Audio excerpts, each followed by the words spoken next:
What's up YouTube, Awesome Yu-Gi-Oh here, and today I have a video that is not like as most of the other videos I do on this channel, or actually like any of the other videos. As you can see, I have some deck cores laying on the floor right here, and I'm going to discuss the new ban list a little bit and the potential of some of these decks that I feel they have or could have in the next 1 to 2 formats. So really quick over the ban list, I think you've all seen this. Super Polymerization is banned. That's the only card that got banned on the list. Then we got Snatch Steal off of the ban list, so Snatch Steal is now at 1. We got Moraltech, who got put to 1. Artifact Moraltech, and Darkstrike Fighter, who has come off the ban list, of course, with the errata he got in the Legendary Collection 5Ds. Then to 2, we can now play Honest, Goyo Guardian, and Darkhole at 2. And at 3, we can now play Gale, Blackwing Whirlwind, Gundy, Mermail Abyss Gundy Tengu, Reborn Tengu, Reasoning, and the Transmigration Prophecy. We can now play all these cards at 3. So, as you probably already established yourself, not a lot changed, especially on those couple of decks. So you have your Burning Abyss in the left corner, which is in my opinion still going to be the best deck until Necloth or Necros are going to be at full power. So not after Secrets of Evolution or Eternity, I'm not sure what they're calling it in the TCG, but until they have their full power, Burning Abyss is definitely going to be the best deck. Then Clifford's, which they didn't hit at all, same as Burning Abyss, and then I think Shaddoll still going to be your third best deck, even though Super Polymerization got hit and the Artifact build pretty much got killed. With Moraltech at 1. In my opinion, the Denko Seka Dragon, Baby Dragon build was better anyway. I'm sorry for the shaking, by the way. Like I said, I'm holding the camera right now, so this is a bit new for me as well. But the Dragon build was better in my opinion anyway.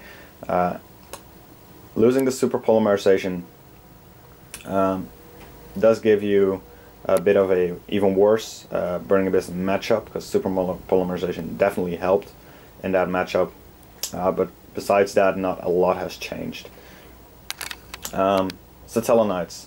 You could run 2 Honest and Satellarknights now. People weren't even running 1. I don't think they will be running 2. So Satellite, once again, not a lot has changed there. Then we get to some more interesting decks. So in my opinion, the top 3, top 4, nothing changed. Mermail, we now get Abyss Gundy at 3, which makes Mermail a whole lot better. I don't think they will be able to compete with the top 4, but it's definitely a deck I like to play. I have some love-hate relationship with Mermails, but definitely something that I want to try out with Gundy back at 3. Being able to use those rank 7 against, yeah, definitely something I've been missing, to spam those Big Eyes, Dracosex, and Abyss Gaios.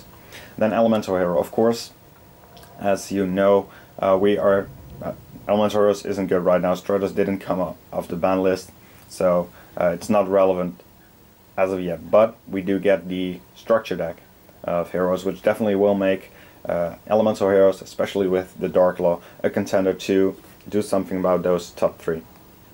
So Elemental Hero, definitely a deck you should be looking out for. Noble Knights, they're pretty much complete right now. I like the deck. It still has some consistency problems, but it is a powerful deck. You can beat Shaddoll and Clifford's. You can definitely beat Satellarknights, and I think you can beat Mermail as well. Haven't tested that matchup. Not with the 3 Gunnies at least, but Noble Knights definitely a deck to consider playing, because it's a really fun deck to play.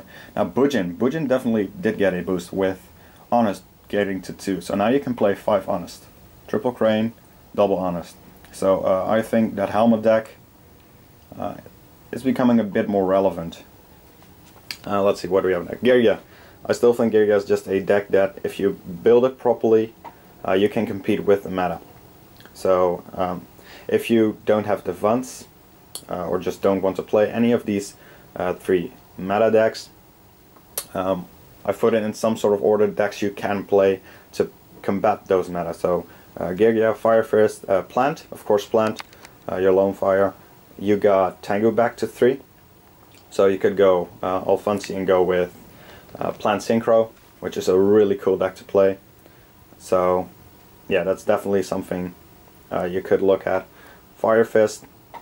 I was running the artifact builds. That's dead, of course, right now. But Fire Fist with Dragon, so not dragons, but Fire Fist Dragon. Magic Planters. Let's see, the Tensen. So you can plus quite a bit. Fire Fist is a proper deck to play. Yang Zing. I'm actually not sure if they're getting more support, but Yang Zing is a good deck. It's just you don't see it very often, so people do underestimate it. But Yang Zing is a good deck.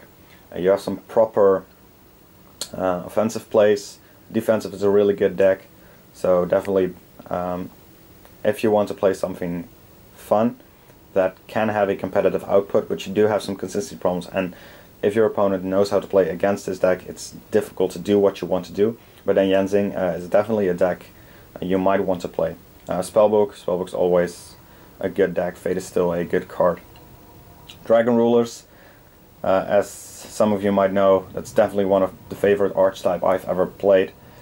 Soul Charge to 1 did hurt the deck a lot, but the Dragon Rulers on their own are still such good cards. So Dragon Rule is still a playable deck. Evil Swarm. Evil Swarm is going to get a bit better. Of course, right now it's decent against Glyphorts and against Shaddoll as well. It's going to get a bit better when Necros is going to come out. It's still just that Protect Ophion deck. It's still a decent deck. Harpies still has some unfair cards, and Hysteric Sign and Hysteric Party, just great cards. Harpy is definitely a deck that can compete. People stopped playing it pretty much when artifacts came around, because if you have your Harpy's hunting route, and you could hit a Sanctum or a Moral Attack, and just that's just not good. Moral Attack's pretty much gone now. I don't see people running that anytime soon with the Sanctums and the Moral Attacks. The splashable part of that, just get a deck and splash triple Sanctum, triple Moral Attack in it, is gone. So Harpies might be boosted by that. Let's see, Sylvan. Once again, the Soul Charge does hurt, but Sylvan is still a really good deck. People weren't really playing it when it was probably the best deck with 6 Monster Reborns. But you can still do some really unfair plays with Sylvans. I think it's just a bit of a difficult deck to play, so that's why people might not be running it. Lightsworn, to Honest now. I wasn't running Honest to begin with, to be honest, but haha, pun intended. No, that just happened. But Judgment Dragon is still an unfair card, so if you're feeling lucky, just bring Lightsworn to a tournament. You can win pretty much. Kokimeru, I love the deck, but it's just a bit too slow in comparison to those decks, or at least you're not consistent enough in OTKing, because OTKing is pretty much the only fast thing you can do. You could have a first turn OTK with Kokimeru, but you're not having that consistently enough. Insectors, one of my other favorite decks of all time. I was actually running the Artifact Insector deck as well, so that's not a thing anymore, but Summon a Monk into Armageddon Knight, ditching Hornet, overlaying for Lavalva Chain, stacking Dragonfly is still a good play. Once again, it's probably just a bit too slow, and since everything floats against Qliphorts, I guess your matchup is decent, but against Zetsala Knights, against Shaddoll, and against Burning Abyss, Insectors don't really have anything to do there, to be honest. So Insector might not be the deck to play right now. Six Samurai. For those of you who have seen the stream of YCS Milan, you saw a Six Samurai player beating Joshua Smith, one of the best European players out there, 2-0'd him in like 15 minutes. Joshua Smith was playing Shaddoll. Six Samurai is, if you build it properly and if you know what you're doing, Six Samurai is definitely a deck to consider. Hat, or Trap Tricks, Artifacts, whatever you want to call it. Of course, this deck is no longer with the... what you could do is the World Championship the World Championship finalist, so not the winner, Sahabi, but the other guy. He was playing Artifact, and on the World Championship list, Nordsack was at 1. So yeah, you could build something like that, but in my opinion, with Sights and Beagle Tags and the other guys, I'm not sure what they're called, it's not good enough right now, but it's a really fun deck to play. I love Trap Tricks. I love the head deck. I love to play it. But once again, with everything floating right now, at this point it might not be the best deck to consider fighting those 3 decks. Then we have Monarchs. Monarchs didn't get any direct support. I know someone's going, oh, but Goya Guardian is at 2 now. Yeah, you can make Goya Guardian in Monarchs. With Monarchs is just, and of course we're going to get Mega Caius, which is really good. So Monarchs is definitely a deck, and Konami seems to be giving them continued support for a long period of time. So Monarchs definitely a deck to consider as well. It is a good deck in my opinion. I've brought it to some tournaments, didn't do very well, but that might have been somewhat of the build I was running, just wasn't consistent enough. Chaos Dragons. I've done a deck profile on this. If Chaos Dragons go off, if you mill properly in your first 2 to 3 mills, you can still OTK everything. So nothing more to say about that. Let's see, Gladiator Beast, one of everyone's favorite decks. We do get a new Contact Fusion deck. Is that just that? No, Spirit Beast, I believe. Or whatever they're going to call it in the TCG. So yeah, Bestiary should have come to 2 a long time ago. Right now, it's not good enough. You're too slow. Zombies, same thing. Didn't get any direct support, and zombies are just too slow. Dark World. Of course you can play Dark World. Dark World has had the same problems for 4 years, or whatever, how long it has been. The consistency, opening all monsters or all spells. That's the problem this deck had, but being able to main deck triple skill drain, being able to get cards from the hand of both Cliffforts and Burning Abyss, and dropping 3 Graphas could win you the game very easily. Raccoons, making 30B is actually pretty strong right now.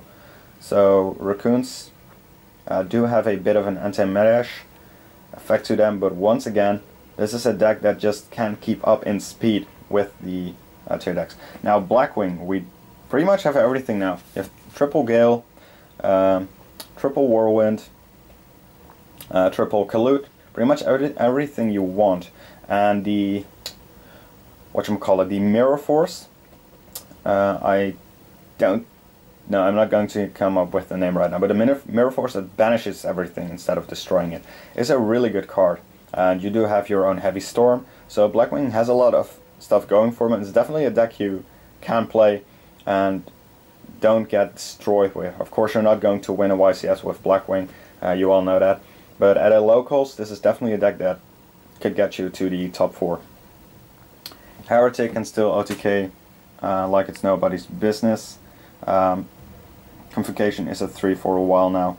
You don't see this deck very often. Once again, it has some consistency problems both with Dragard, the level 3, I believe, dark type monster guy who came out in Shadow Spectres, if I'm not mistaken.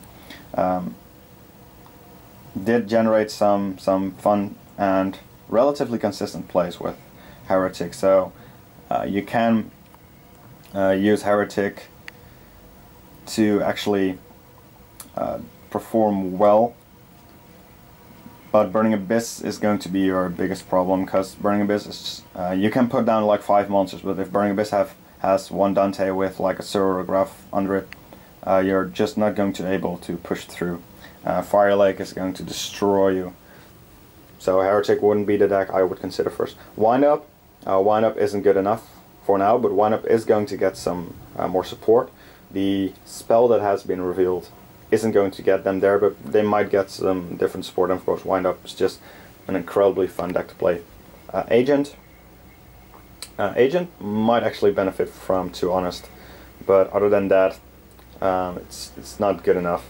It's really I've been going down, so whatever you're going to see under here, it's except for that guy, but I'll speak about Lava Golem later.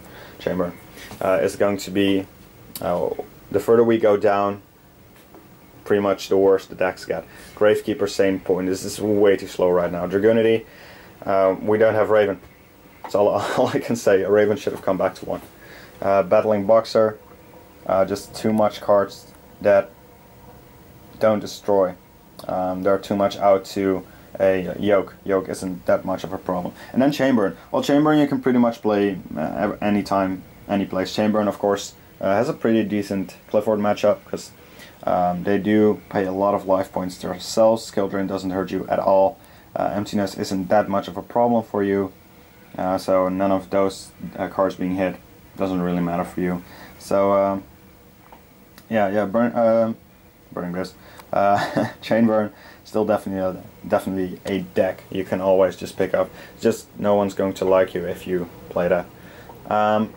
Then some other decks I don't have right here. Let's see. Madolche.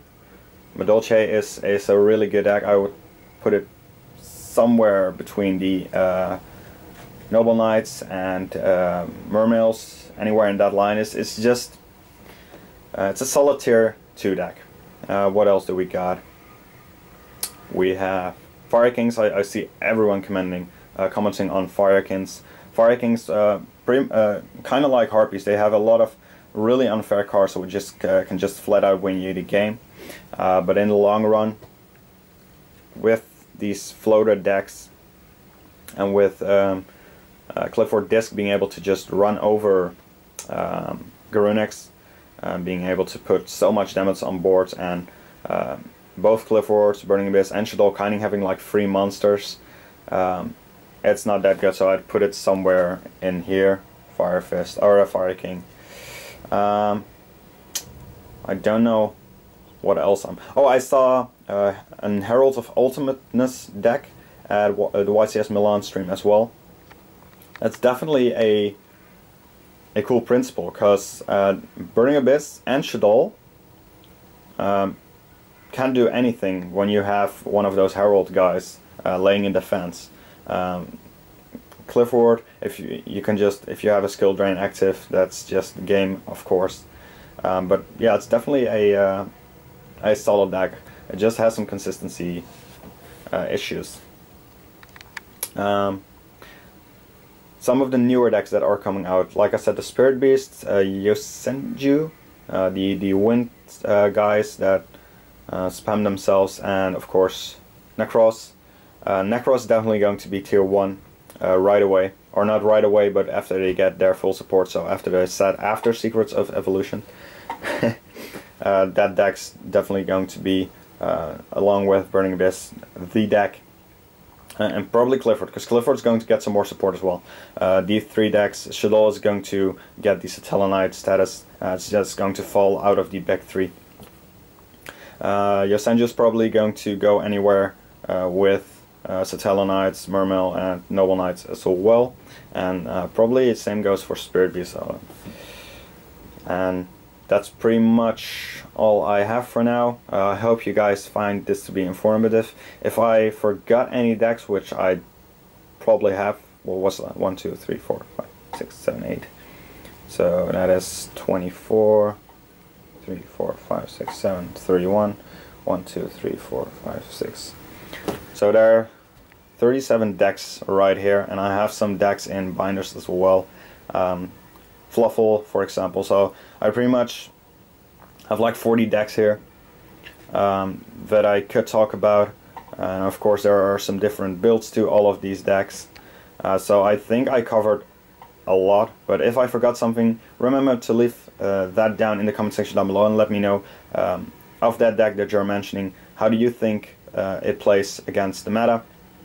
How good it could perform, or if I forgot any of the newer archetypes that are going to come out, Leave a comment on those two, what those might do for the meta. For now, thank you guys for watching. I'm out. One last comment on the ban list. It did nothing, and I don't think that is a bad thing, because if you were to hit Burning Abyss and Clifford's, Necros would just be too good on their own. Now at least you have like 3, maybe 4 decks that can compete for the tier 1 spot instead of just one deck.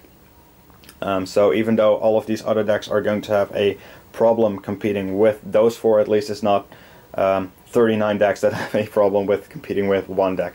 So on that note, I'd like to sign out and thank you guys for watching. Bye!